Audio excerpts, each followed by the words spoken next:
Good morning, students. I hope you're watching this video in the morning, not in the afternoon or evening. So, for that, I would say good afternoon and good evening. So, let's begin today's lesson. It's poetic devices, or you can say figures of speech. Now, what does that mean? Language can be used in two ways, literally and figuratively. Literal language is direct and uses the real definition and meanings of words and phrases. But when we talk figuratively, the meaning of any word, phrase will depend on the context in which they are used. So, literary means word for word in exact sense, but figurative it has exact opposite meaning.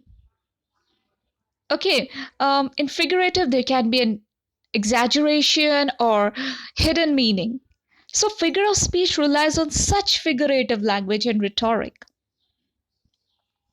Now, there are types of figures of speech. First is simile. In a simile, a comparison is made between two different objects, which have, however, at least one point in common. The simile is usually introduced by such words like, as. Okay, so in simile, we are comparing two things. Let's take a look at the examples. Today, I'm feeling as fresh as Daisy. The feeling of freshness is being compared to a flower. Katie runs as fast as lightning. So running is being compared, the speed is being compared to the lightning. She sings like an angel. He swims like a fish. You can see, students, here the comparison is being made between two things. Okay, next is metaphor. Now, metaphor is an implied simile. It proceeds as if two things were one. In these examples, we were comparing two things, but in metaphor, we will put two things together. Like, Harry is a teddy bear. I'm not saying Harry is like a teddy bear, I'm saying Harry is a teddy bear. She is the lion of the class. Like a lion leads its pack, he's the king of the jungle, he leads all the animals. So this girl, leads the entire class, the entire students. So she is the lion of the class. So this is the example of a metaphor. Now take a look at this image. It's simile on one side and on the other side is metaphor. A comparison of two different things using the words like or as. Now that's simile. A comparison of two different things that does not use the words like or as, that's metaphor. Now, what's the example in simile? On a first day of school, Jane was as cool as a cucumber. And in metaphor, it's Noah has a heart of a lion. Students, are you getting this thing? The difference between the simile and a metaphor? Let's take a look at more examples. Her heart is like gold. Her heart is gold. The world is like a stage. The world is a stage. Did you see the difference? In the first example, the heart is being compared with gold, but in metaphor, the heart is being considered gold. Okay? The next example is the world is like a stage. Okay? We are comparing this entire world with the stage. But in metaphor, we are saying the world is a stage. We are not comparing, we have just called the entire world as a stage. Okay, now there are further examples too. He's like a pig, he's a pig. You are like a rock, you are a rock. Your eyes are like sunshine, you are by sunshine. So, these are the difference between similes and the metaphors. Now, let's move on. The next figure of speech is alliteration. Now, this consists of the repetition of the same sound or syllable at the beginning of two or more words. Now I will move on ahead and just read the examples loudly so you can hear the repetition of the sound or syllable at the beginning of two or more words. Okay? Here, let's read together. She sells seashells. Did you hear the sound?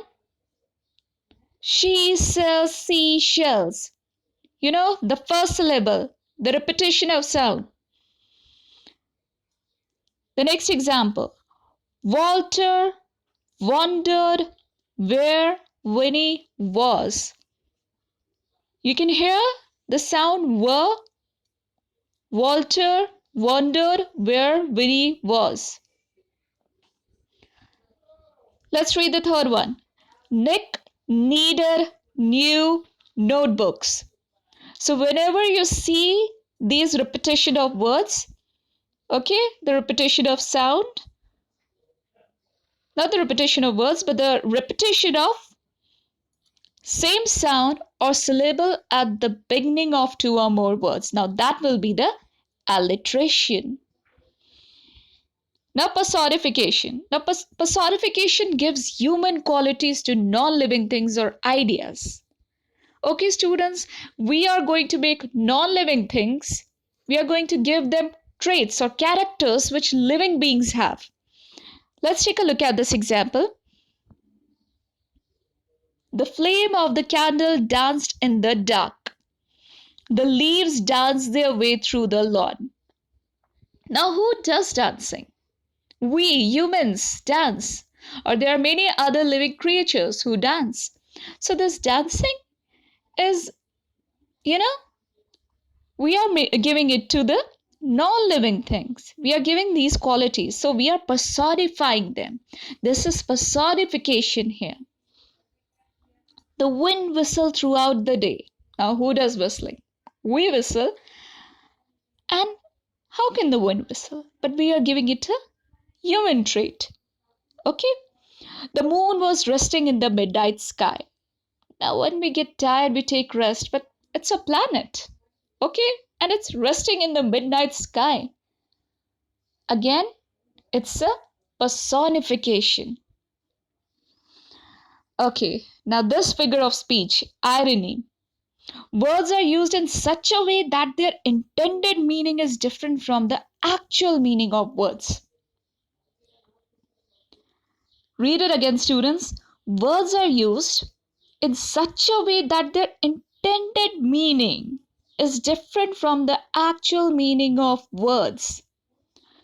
It's like whatever we are saying, we doesn't mean it. It's quite opposite. Let's take there can be situations that is ironic. Let's take a look at this example. The thieves robbed the police station. Police station is being robbed by thieves. So this kind of situation is ironic because it's generally the police, okay, who go after the thieves. But here thieves rob the police station. So this is ironic. The name of India's biggest dog was Tiny. Now he is, huge in size. He is big dog, but his name is Tiny. So it's ironic. Now in this quarantine period, we all are at home, and when you break something at your home, your mother says, very good, well done, beta, bahut acha kiya. So it's quite opposite the reaction you wanted,